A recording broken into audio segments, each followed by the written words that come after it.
ಈಗಿದೆ ಅಲ್ವಾ, ಎರಡು ಕಾಲುಗಳನ್ನು ಸ್ವಲ್ಪ ವೈಡ್ ಮಾಡ್ಕೋಬೇಕು, ಜಾಸ್ತಿ ಬೇಡ, ಸ್ವಲ್ಪ ವೈಡ್ ಮಾಡಿಕೊಂಡು ಇದನ್ನು ನೀನು ವೇಲ್ ಇದೆಯಲ್ಲ ಅದರ ವೇಲ್ ಹಿಂಗೆ ಕಟ್ಕೋಬೇಕು. ಅದು ಆ್ಯಕ್ಚುಲಿ ನನ್ನ ನಂತರ ರಿಂಗ್ ಇದೆ, ನಾನು ರಿಂಗ್ ಮಾಡಿ ತೋರಿಸಿ. ಈ ರೀತಿ ಕಾಲಿಗೆ ಕಟ್ಕೋಬೇಕು, ಓಕೆನಾ? ಕಟ್ಕೊಂಡ ನಂತರ ನಿಂದು ರೈಟ್ ಕಾಲಿಗೆ ಕಟ್ಕೊಂಡ್ರೆ ನೀನು ಲೆಫ್ಟ್ ಕೈಯನ್ನು ಹಿಡ್ಕೋಬೇಕು. ಇದನ್ನು ಈ ಲೆಫ್ಟ್ ಕೈಯನ್ನು ಹಿಡ್ಕೊಂಡು ಇದು ಹಿಂದೆ ಬರ್ತದೆ, ಈ ರೀತಿ ಹಿಂದೆ ತೊಗೋಬೇಕು.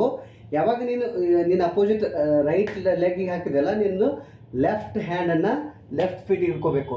ಹಿಡ್ಕೊಂಡು ನಿನ್ನ ಬಾಡಿ ನಿನ್ನ ಶೋಲ್ಡರ್ನ ರೊಟೇಟ್ ಮಾಡ್ಕೋಬೇಕು ಹಿಂದೆ. ನೋಡು, 1 9 ಎಕ್ಸೈಲ್, ಈ ರೀತಿ ಅದನ್ನೇ ರೊಟೇಟ್ ಮಾಡ್ತಾ ಮಾಡ್ತಾ ಮಾಡ್ತಾ ಮಾಡ್ತಾ ಇನ್ನು ಈ ಸಮೀಪ ಹಿಡ್ಕೋಬೇಕು.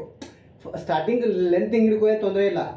ಆನಂತರ ನಿಂದು ಪ್ರಾಕ್ಟೀಸ್ ಆದ ನಂತರ ನಿಧಾನವಾಗಿ ನಿನ್ನ ಕೈಗಳನ್ನು ಇಲ್ತನೇ ಬರಬೇಕು. ಆಮೇಲೆ ಇದು ಅಪೋಸಿಟ್ ನಿಮ್ಮ ಲೆಫ್ಟ್ ಹ್ಯಾಂಡನ್ನು ರೈಟ್ ಫೀಟ್ ಹಿಡ್ಕೋಬೇಕು.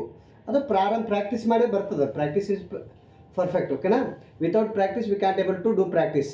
ಆಫ್ಟರ್ ದ್ಯಾಟ್ ನಾವು your left hand hold your right hand hold your left feet.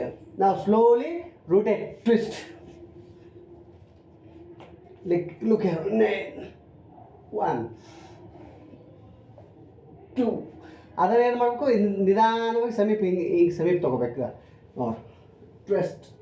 ನೀನು ಬೇಕಾದರೆ ನೀನು ಹಿಂದೆ ಬರ್ತೀಯಲ್ಲ, ಹಿಂದೆ ಬಂದಾಗೆ ಹೀಗೆ ಹಿಡ್ಕೋಬೋದು.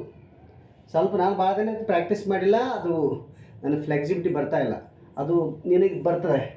ಲುಕ್ ಹಿಯರ್, 1 2, ಈ ರೀತಿ ಮಾಡಬೇಕು ನಿಧಾನವಾಗಿ.